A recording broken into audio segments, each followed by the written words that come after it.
Thiruvananthapuram medical college പ്രതിസന്ധി വെളിപ്പെടുത്തിയ doctor Haris Hasan medical വിദ്യാഭ്യാസ ഡയറക്ടറുടെ കാരണം കാണിക്കൽ നോട്ടീസ്. ഡോക്ടർ ഹാരിസ് ഹസന്റെ ആരോപണങ്ങൾ പൂർണ്ണമായും തള്ളുന്നതാണ് ഈ മെമ്മോ. തെറ്റായ വിവരം പ്രചരിപ്പിച്ച് സർക്കാരിനെ അപകീർത്തിപ്പെടുത്തുന്നതിന് ശ്രമിച്ചു എന്ന് കാരണം കാണിക്കൽ നോട്ടീസിൽ കുറ്റപ്പെടുത്തുന്നുമുണ്ട്. ഉമേഷ് ബാലകൃഷ്ണൻ തിരുവനന്തപുരത്തും ചേർന്ന് കൂടുതൽ വിവരങ്ങളുമായി. ഉമേഷ്, അവിടെ മെഡിക്കൽ കോളേജിലെ പ്രതിസന്ധി, അത് പ്രത്യേകിച്ചും ന്യൂറോളജി വിഭാഗത്തിലുണ്ടായ പ്രശ്നങ്ങൾ, അവിടുത്തെ ശസ്ത്രക്രിയ ഉപകരണങ്ങൾ ഇല്ലാത്ത പ്രശ്നങ്ങൾ, അതെല്ലാം പുറംലോകം അറിഞ്ഞത് ഒരുപക്ഷെ ഡോക്ടർ ഹാരിസിന്റെ വെളിപ്പെടുത്തലിലൂടെയാണ്. അതിന് പിന്നാലെ അദ്ദേഹത്തെ ആദ്യം സപ്പോർട്ട് ചെയ്തും പിന്നീട് എതിർത്തും പിന്നീട് വീണ്ടും സപ്പോർട്ട് ചെയ്തൊക്കെയുള്ള പ്രതികരണങ്ങളിലൊക്കെ സർക്കാരിന്റെ ഭാഗത്തും അധികൃതരുടെ ഭാഗത്തേക്ക് വന്നത് നമ്മൾ കണ്ടതാണ്. പക്ഷേ ഇപ്പോൾ ഇതാ ഈ ഒരു നടപടി, കാരണം കാണിക്കൽ നോട്ടീസിലേക്ക് പോകാനുണ്ടായ സാഹചര്യം എന്താണ്? നമുക്ക് മനസ്സിലാക്കാൻ കഴിയുന്ന കാര്യങ്ങൾ എന്തുമേഷ്?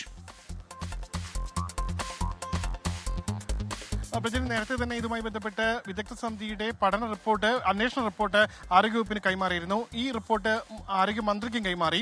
ആരോഗ്യമന്ത്രി റിപ്പോർട്ട് പരിശോധിച്ച ശേഷമാണ് ഇത്തരത്തിൽ കാരണം കാണിക്കൽ നോട്ടീസ് നൽകാനുള്ള നിർദ്ദേശം നൽകുന്നത്.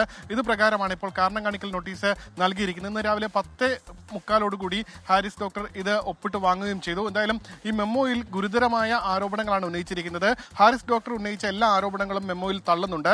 കാരണം ഈ പ്രോബ്, അതായത് ശസ്ത്രക്രിയാ ഉപകരണം ആശുപത്രിയിൽ ഉണ്ടായിരുന്നില്ല. അതേ തുടർന്ന് 23 വയസ്സുകാരായ തന്റെ മകന്റെ പ്രായമുള്ള രോഗിക്ക് ശസ്ത്രക്രിയ മുടങ്ങുന്ന സാഹചര്യം ഉണ്ടായി എന്ന് വളരെ വൈകാരികമായിട്ടായിരുന്നു ആ FB പോസ്റ്റ് ഉണ്ടായിരുന്നത്. എന്നാൽ ആ ആരോപണങ്ങൾ പൂർണ്ണമായി ഈ വിദഗ്ധ സമിതിയുടെ റിപ്പോർട്ട് തള്ളുകയാണ്. ഈ അന്വേഷണ റിപ്പോർട്ടിന്റെ പശ്ചാത്തലത്തിൽ തന്നെയാണ് മെമ്മോയും തയ്യാറാക്കിയിരിക്കുന്നത്. ഈ ശസ്ത്രക്രിയ നടക്കുന്നു പറഞ്ഞിരുന്ന ജൂൺ 28 ആ ഡിപ്പാർട്ട്മെന്റിൽ പ്രോബ് ഉണ്ടായിരുന്നു.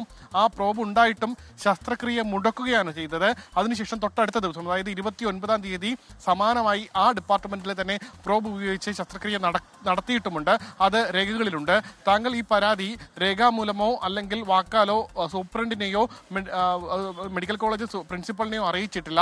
ഇത്തരത്തിൽ ആകെ ഉണ്ടായിരുന്നത് ചില പർച്ചേസ് ഓർഡറുകൾ മാത്രമാണ്. അതിലാണെങ്കിൽ ഒന്ന് കൂടുതൽ തുക, വലിയ തുക ഉള്ള പർച്ചേസ് ഓർഡറുമാണ്. ഇത് മാത്രമാണ് നൽകിയത്. ഇത്തരത്തിൽ ബുദ്ധിമുട്ടുണ്ട് എന്ന് പ്രിൻസിപ്പലിനെയോ സൂപ്രണ്ടിനെയോ അറിയിച്ചില്ല, ബന്ധപ്പെട്ടവരെയോ അറിയിച്ചിട്ടില്ല എന്നാണ് ഈ നോട്ടീസിൽ പറയുന്നത്. അതുകൊണ്ട് തന്നെ അച്ചടക്ക നടപടി എടുക്കാതിരിക്കാനുള്ള കാരണം 7 ദിവസത്തിനകം കാണിക്കണം. എന്തായാലും KGMCT, അതായത് ഹാരിസ് ഡോക്ടറുടെ പ്രതികരണം വന്നിട്ടില്ല. എന്നാൽ മെഡിക്കൽ കോളേജ് അധ്യാപകരുടെ സംഘടന ഇതിൽ അറിയിച്ചിരിക്കുന്നത് ഹാരിസ് ഡോക്ടർ മറുപടി നൽകും എന്ന് തന്നെയാണ്.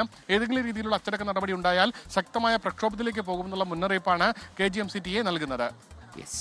ഉമേഷ് ബാലകൃഷ്ണനാണ് തിരുവനന്തപുരത്ത് വിശദാംശങ്ങൾ നൽകിയത്. ലോകത്തെവിടെയായാലും ഏത് സമയത്തും 24 വാർത്തകളും ഓഗ്മെന്റഡ് റിയാലിറ്റി പാക്കേജുകളും എക്സ്പ്ലെയിനറുകളും വിശദമായി കാണാൻ ഞങ്ങളുടെ YouTube ചാനൽ നിങ്ങൾക്ക് സബ്സ്ക്രൈബ് ചെയ്യാം.